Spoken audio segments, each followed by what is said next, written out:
Hello there, everybody. I'm Margaret Coupe. I'm Secretary of the Moe-Yallourn Rail Trail. We're only a little trail, under 8 Ks, but it's been very much a very big part of my life over the last 15 years. I think I've been involved with the rail trail.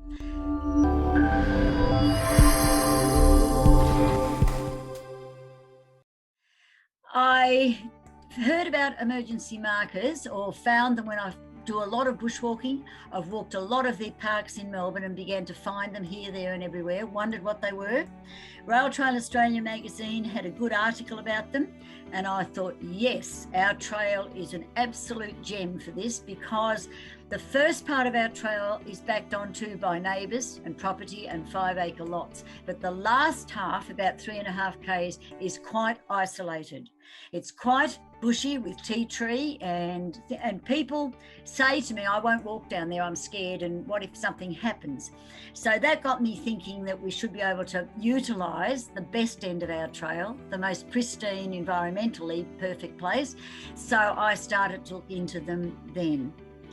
We've been very pleased we've done it. I think we were the first people this side of Pakenham to put them in. And don't ask me the year, because I've done too much since, I can't remember. But I've certainly been glad to have them there. They've been used several times out of sheer necessity, with people coming off their bikes down in the isolated end. And we've been very glad to feel that we offer this service to the public and to keep people safe. We were very glad of our emergency markers, because we don't have a huge usage at the isolated end of our trail, but the first part of it is used by many, many people. It's a thoroughfare between Moe and Newborough and a local high school. So there's a fair amount of traffic at that end.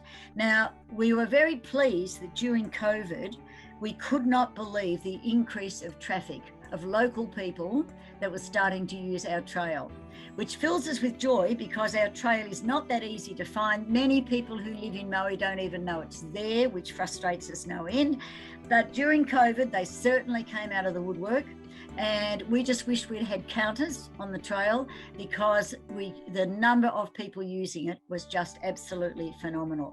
The Rail Trail magazine also stated that most rail trails were finding this during COVID. So that was a really positive thing, if anything possible. Not much came out of it, but the use and awareness of our trail was certainly one of them. Now, since we put in these markers, I have been absolutely amazed at the lack of knowledge of people, schools, community, even the police, who've been given keys and maps when we put them all in, the right thing done, have no idea what emergency markers do. And that's been very much part of my frustration in the many years we've had them on the trail, that we just sort of, you think you get the message through. We were on Win TV when we put them in and whatever, and still people say, what are they again? How do they work? So I'm really pleased to be part of this, to try and educate people, one, to putting them in, just for the sheer safety of the community. And whoever's responsible for these areas, I believe, has a responsibility to increase the safety of the area and to improve the chance of people getting helped if they're hurt. So, you know, with that, with having said that, you then go on to how do we spread it wider? We still deal with quite a number of schools that come out and help us. We love to have Year 9 testosterone-filled Year 9s come out and work like navvies on our trail. And they've been doing it now for years from a local school. And I'm constantly amazed that there's hardly a student comes out on our trail that knows what emergency markers are about. So I think, you know, the main task is to just educate the world into accepting that it's a gift to walkers and people who love nature, and we should be utilising it.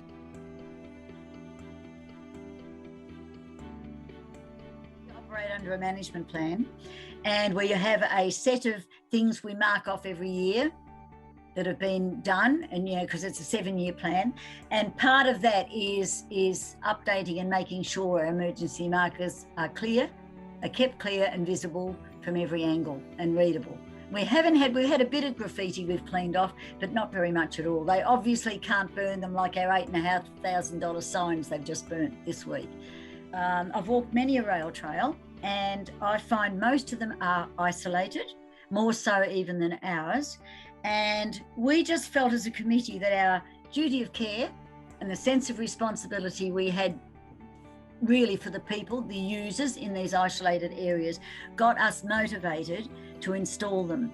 Now, I'm amazed that the rail trails in Victoria leads Australia by heaps and heaps and heaps. Victoria, we've got, you know, over 40, and Queensland, I think, are just getting into how many, and New South Wales, I think, have got one-hand numbers. So we are so fortunate in Victoria to be able to have this amount of wonderful, safe or semi-safe environments to exercise and enjoy, that I really feel that to extend the emergency markers on that gives people, as we have found, confidence in using it.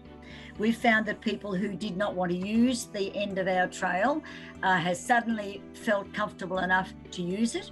And the more use there is, the safer it actually is in many ways. So we've found that is an enormous benefit to us. And it's just, you know, to me, they should be universal.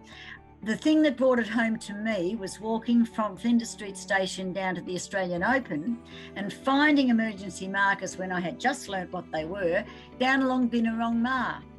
And I thought, my goodness, if they're down there in the centre of the city, why don't we have them universally throughout the wilderness areas of our state, nevertheless down the side of the, you know, the bank of the Yarra.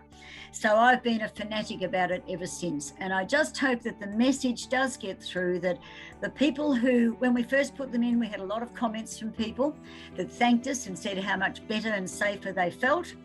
And I would think that that would be fairly, that would be anywhere that they went in, people would start to feel like that about them. So I wish you all well, and I hope that this message gets through and it helps you get motivated, and just to instigate the fact that some of these can be put in on some of the trails would fill my heart with joy.